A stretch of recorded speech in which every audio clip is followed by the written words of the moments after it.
there is an ongoing effort to create a Palestinian Arab state on strategic territory of Israel, the Jewish state.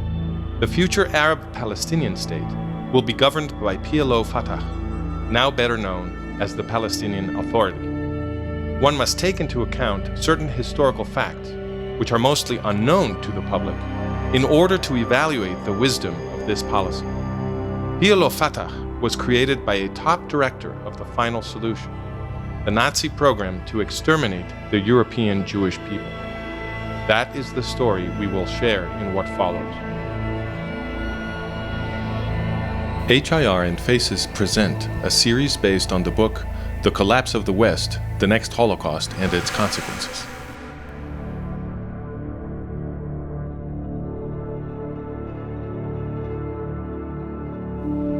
All over Europe, a people walks with its head bowed, under constant abuse, sporting on its clothes the Star of David. Hardly anybody protests. Europe is docile and obedient to its new masters. The Nazis advance in the cold towards Moscow.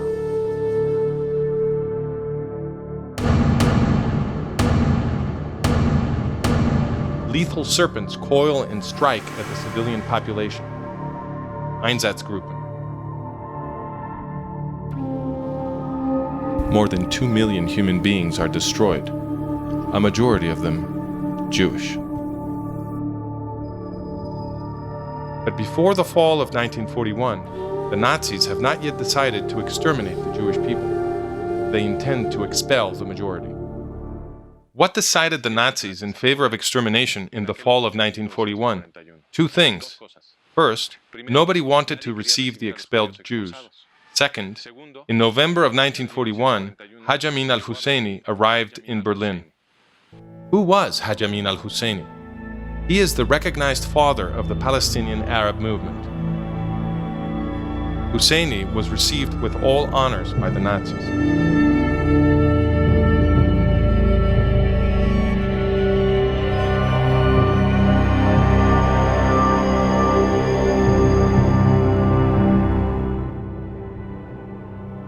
Hitler and Husseini sat to plan the extermination of the Jews in the Middle East, as registered in the Nazi minutes of the meeting.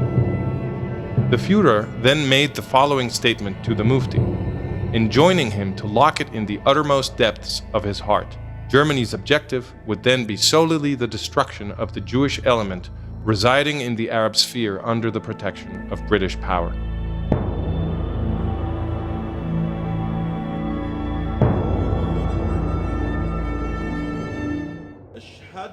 Husseini had been the Grand Mufti of Jerusalem, the greatest political, bureaucratic, and religious authority among the Muslims of British Mandate Palestine. In 1936, Husseini organized his fourth terrorist attack against the Jews of the British Mandate. He coordinated his actions with Hassan al-Banna, founder of the Muslim Brotherhood. Adolf Hitler and Benito Mussolini sent weapons.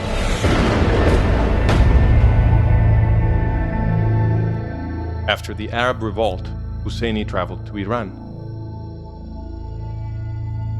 Then to Iraq, where, with the help of the Iraqi government, which sympathized with the Nazis, he organized a mass killing of the Iraqi Jews called the Farhud.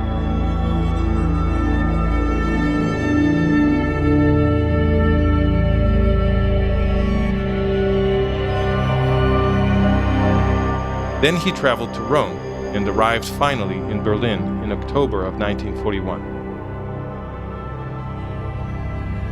Shortly thereafter, in the Berlin suburb of Wannsee, a conference was held. Important officials of the Third Reich decided there that they would kill all of the European Jews. The question is, did Husseini have something to do with this decision? After the war, at the Nuremberg War Crimes Tribunal, evidence was presented to consider Husseini's part in this decision. The witness was Dieter Wisleceni, right-hand man to Adolf Eichmann, the acknowledged director and administrator of the extermination of the European Jews. Husseini testified as follows about the Mufti Husseini. According to my opinion, the Grand Mufti played a role in the decision of the German government to exterminate the European Jews, the importance of which must not be disregarded. He had repeatedly suggested to the various authorities with whom he has been in contact, above all before Hitler, Ribbentrop, and Himmler, the extermination of European Jewry. He considered this as a comfortable solution of the Palestine problem. He was one of Eichmann's best friends and has constantly incited him to accelerate the extermination measures.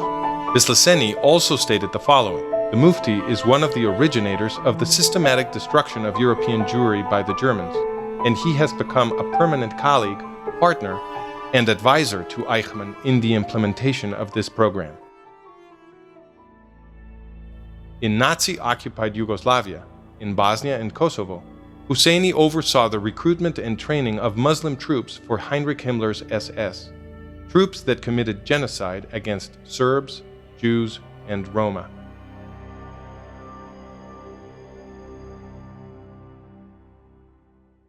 After the war, Husseini escaped to Cairo.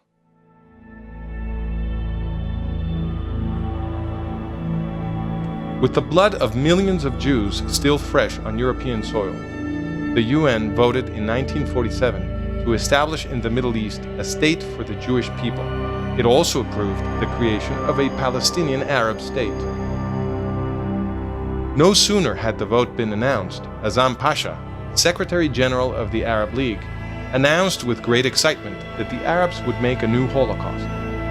This will be a war of extermination and a momentous massacre which will be spoken of like the Mongolian massacres in the Crusades. Hajj Amin al Husseini led the Palestinian Arab effort in this war of genocidal intent.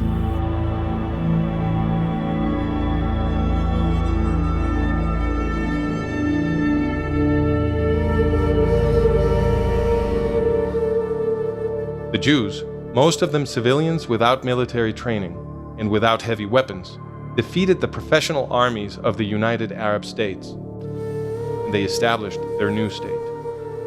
Egypt and Jordan illegally occupied those territories which had been designated for a Palestinian Arab state and precluded the formation of that state. Gamal Abdel Nasser, leader of the Pan-Arab nationalist movement, seized power in Egypt in 1952. Nasser was obsessed by a single idea: Israel. Otto Skorzeny and dozens of aging Nazis did indeed trek to Cairo in the first years of Nasser's regime to prepare the Arabs for battle with the new Jewish state.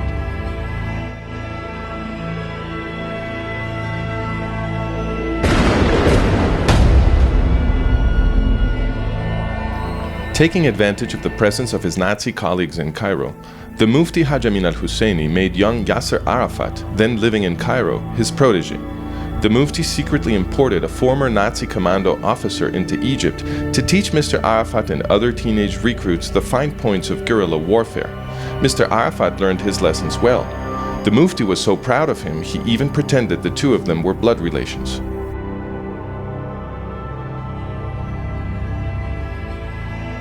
Arafat and a few other adolescents formed the initial nucleus of al-Fatah. Among them was Mahmoud Abbas, alias Abu Mazen, the current leader of the organization.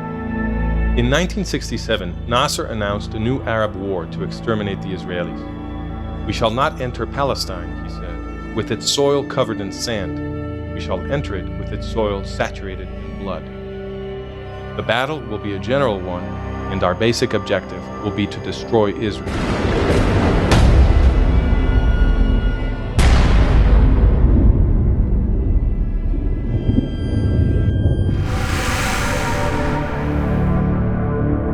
The Arabs lost again.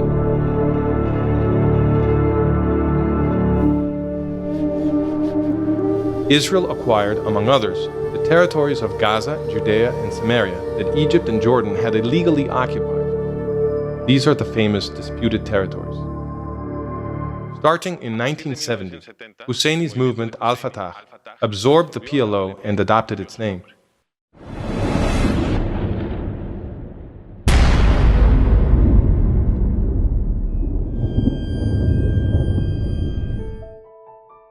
For For years, PLO Fatah launched terrorist attacks against Israeli civilians in the early 1980s from its bases in southern Lebanon.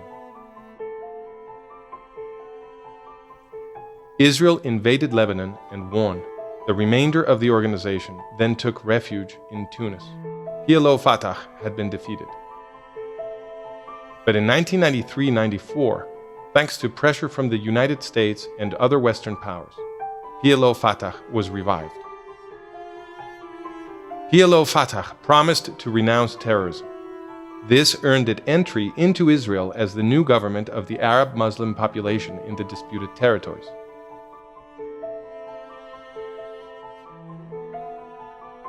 PLO Fatah now called itself the Palestinian Authority. Overnight, terrorism against Israelis quintupled. Even so, the diplomatic process to empower PLO Fatah was sped forward.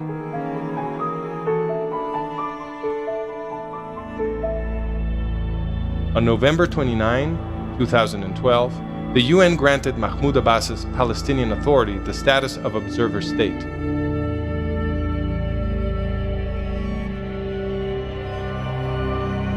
This repeats and elevates what the UN did in 1977, when it granted PLO Fatah observer status. Who was it that presided, as UN Secretary General, the elevation of PLO Fatah at the UN in 1977? Kurt Waldheim. When Waldheim afterwards became president of Austria, it was documented that he had participated as Nazi officer in the Yugoslav massacres of World War II. The same massacres that Hajj Amin al Husseini, Arafat's mentor, also organized.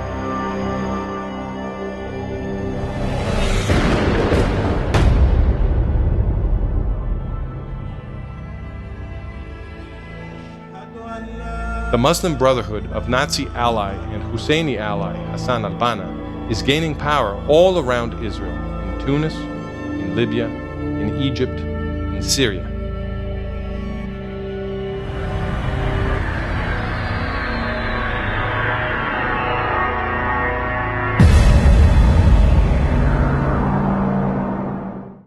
Hamas is a Palestinian Arab terrorist organization created by the Muslim Brotherhood.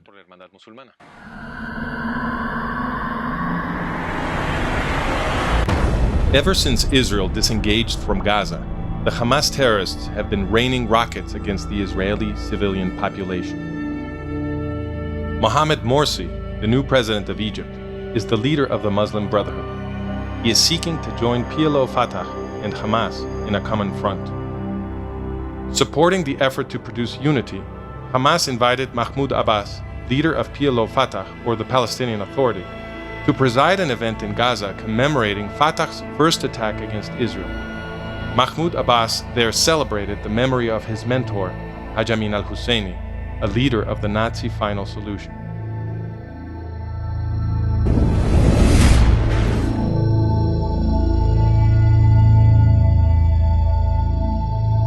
The Palestinian Arab movement is not without responsibility for the Holocaust, the Nazi extermination of the European Jewish people. We have seen here that the founding father of the Palestinian Arab movement, Hajj Amin al Husseini, was a co-director of the Holocaust.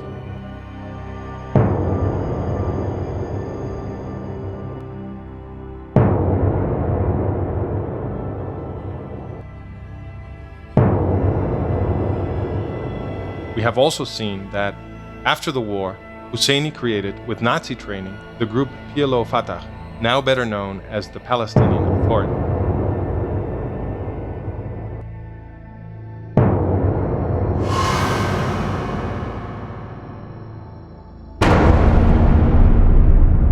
To see the detailed documentation that supports the statements in this video, visit The Collapse of the West, the Next Holocaust and Its Consequences. Part 1, Introduction. It is often said that the Palestinian Arabs had their lands stolen from them. Is it true? That will be the subject of our next video.